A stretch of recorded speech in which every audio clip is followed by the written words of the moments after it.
I'm Loretta Nyirády. I'm currently between a medical student and a medical doctor because I just had my state exam last week. And I'm also a PhD student at the Department of Surgery, Transplantation, and Gastroenterology. So during my research, my vision was to find the best technique or techniques which result both in the safest oncological and also the best aesthetic outcomes. And my mission is to aim for perfection in breast reconstruction.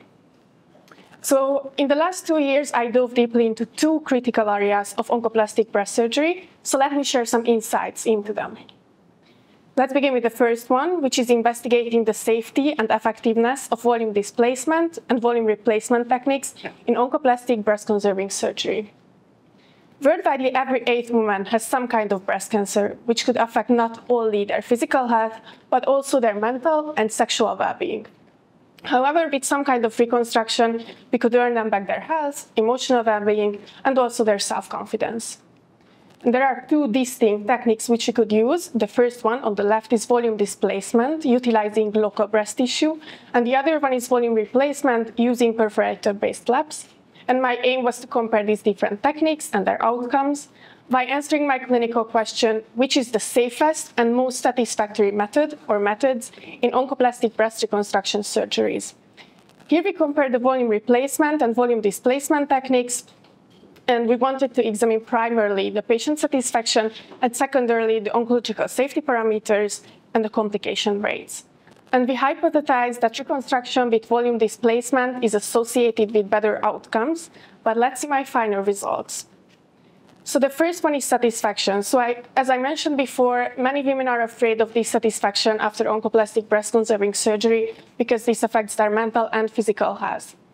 Here we use two subgroups, volume displacement and volume replacement, and with 694 patients, accounting for 571 events, providing a pooled proportion of 83%, we couldn't prove any statistically significant difference between the two subgroups. Let's move into my second one, which is a complication, hematoma. Here we use the same unit proportion, and here with more than 2,000 patients and 75 events, we couldn't find any statistically significant difference across volume displacement and volume replacement. But the incidence rate for hematoma was really low in both of the subgroups with an overall rate of 4% only. And my last one is an oncological safety parameter, which is positive margins. Here we use the same subgroups and the same unit. And here we also couldn't find any dissimilarities between the two subgroups. And the positive margin rate was also really low, only 7%. So in our study, we used very large data samples. We included every single subgroup and every single surgical method which we could. However, these articles were only single-arm studies.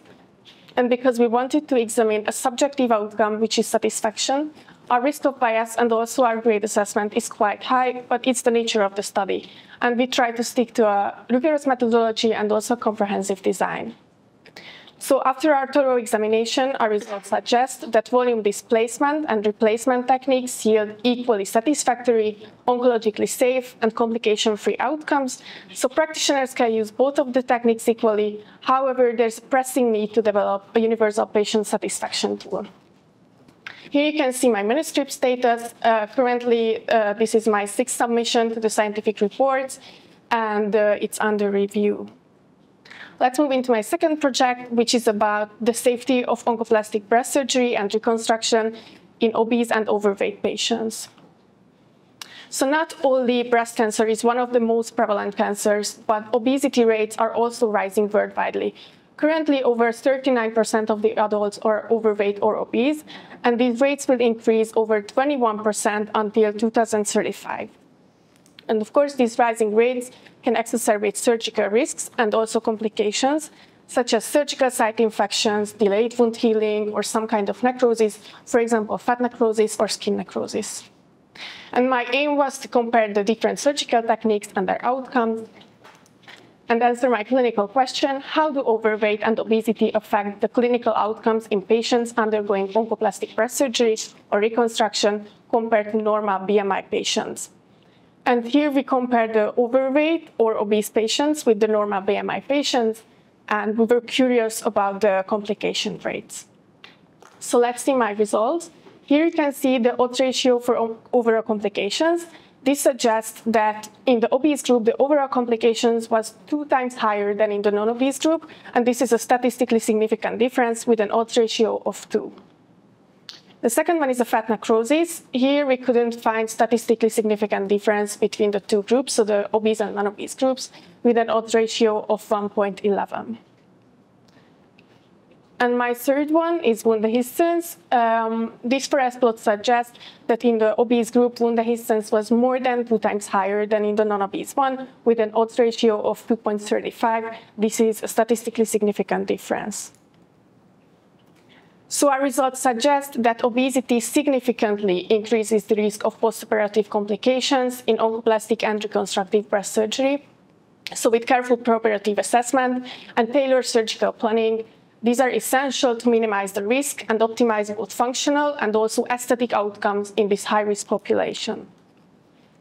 Here is my progress for my second project. Currently, I'm making little adjustments to my manuscript, but I will send it to internal review in the upcoming days.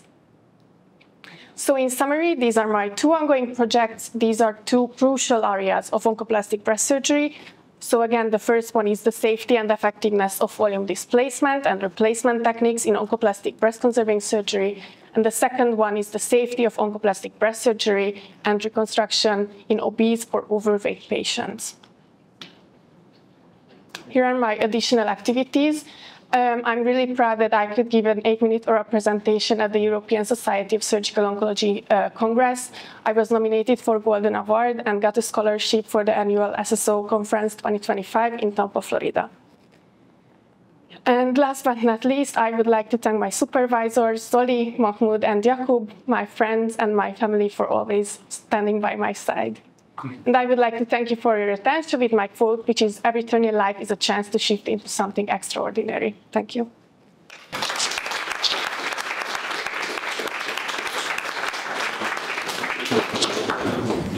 Congratulations, it was really nice and very interesting. I have one question regarding your second project, that you examine lots of complications. And did you examine any other complications which are other than in the forest plots? Okay, thank you very much for your question. Yes, so as I showed in my forest plot, we examined overall complications, fat necrosis and wound dehiscence, and also hematoma, seroma, medical complications, and necrosis rates also. Yeah. Thank you. Hi, Loretta. Thanks for your wonderful presentation. So I have one question. So are you going to did you examine any other oncological safety parameters? Yes, of course, we examined more oncological safety parameters, but I only had time for this one. So we examined the positive margins, as I showed in the forest plot, also recurrence rate, re-excision rate, metastasis, and I think that's all. Okay, yes. Thank you. Thank you. So first, congratulations, and just one question about the patient satisfaction after the 2 types of operation, the volume displacement and replacement. How can you measure the patient satisfaction, and how can you compare the two groups? I mean, it depends on the placement of the tumor or the size of the tumor. And after which operation can you give the patient, and depends on what? Okay, thank you. So firstly, these articles, some of them included the BreastQ questionnaire, which is a worldwide used questionnaire. However, not enough countries use it. The other articles used some kind of patient satisfaction tools, and about the treatment. So, as I mentioned in my conclusion, this varies, and the main point is the patient's characteristics and also the tumor characteristics, because if a patient has a centrally located tumor, you have to take it out, and mostly you have to use volume replacement. And if a patient has smaller breasts, you cannot take out the tumor, you have to take out the whole breast, and you have to use a volume replacement technique. but in the case if she has a larger breast, then you can use the volume displacement techniques. So, and also this is not a direct comparison. I have to highlight that. This is an indirect comparison, a non-direct comparison. And also this is really subjective. That's why the risk of bias and also the grade assessment is quite high.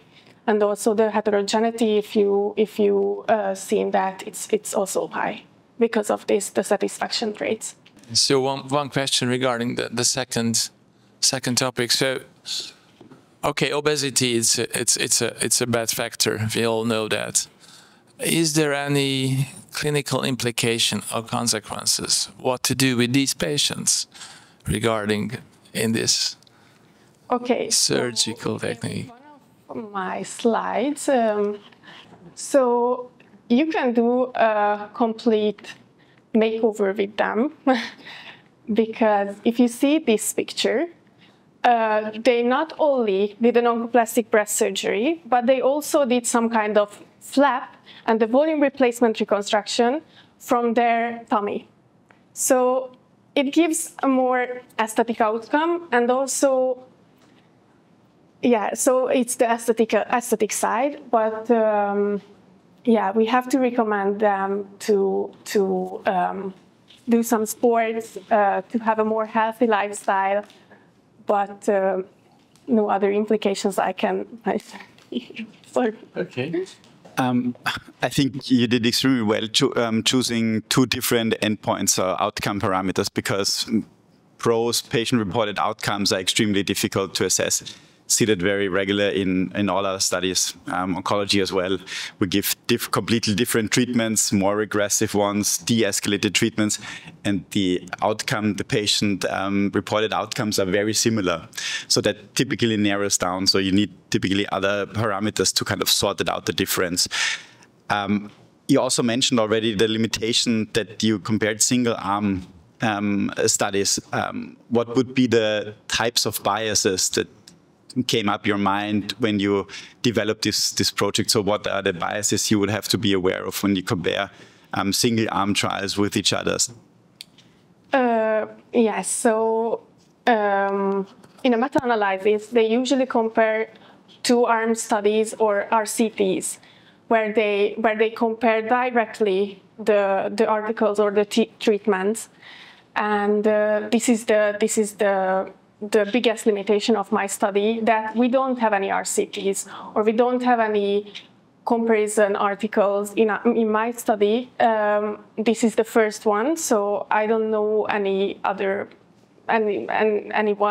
who tried to compare these, and this is the biggest bias, especially in case of the satisfaction.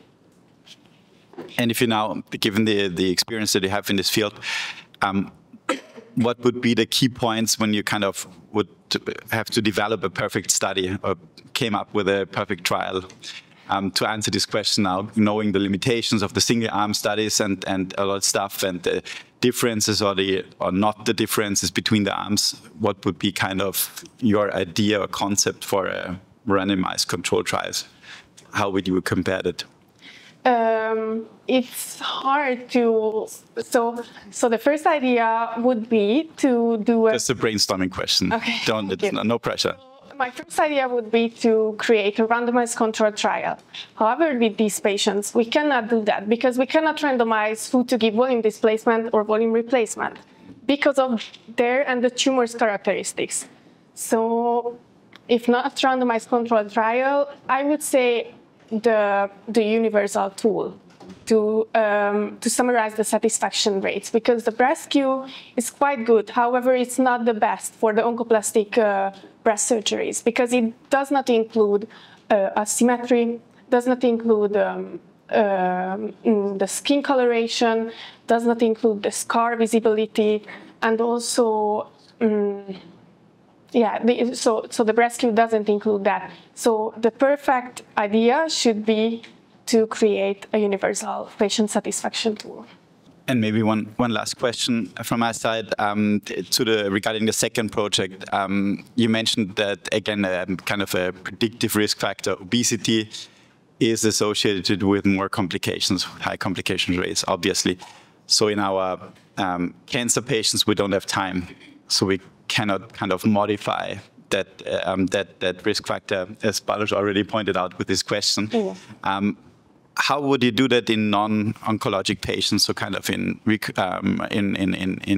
purely aesthetic surgery patients where you have obesity as a risk factor? Would you use that kind of only counseling the patients, or would you recommend lifestyle changes or medical interventions? What would be kind of your concept based on these findings? Thank you. So yes, I would do some kind of consultation with them to change the lifestyle a little bit, and for example, quit smoking, because it also can increase the complication rates and the aesthetic outcome. So they really need to change their lifestyle in case they want to have a more beautiful aesthetic breast. So it comes with that. Congratulations, Loretta.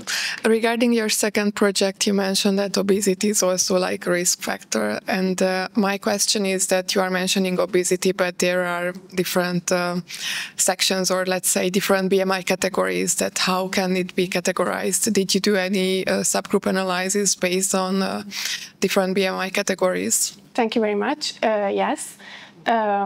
We use the obesity classes, class 1, class 2, class 3, and we compare them with the non-obese group, and the same results came out, to be honest. Thank you. So yeah, this is also about your second project, sorry. So you had like an overall complications outcome, right? And then the separate individual complications. Yes. Did you have to, so did you have any results that came from the same papers and you had to like summarize them for the overall complications? Or did they just report the overall as it was? Thank you. Yes, they just reported as overall complications. And after that, they reported seroma, hematoma, fat necrosis, spondylosis.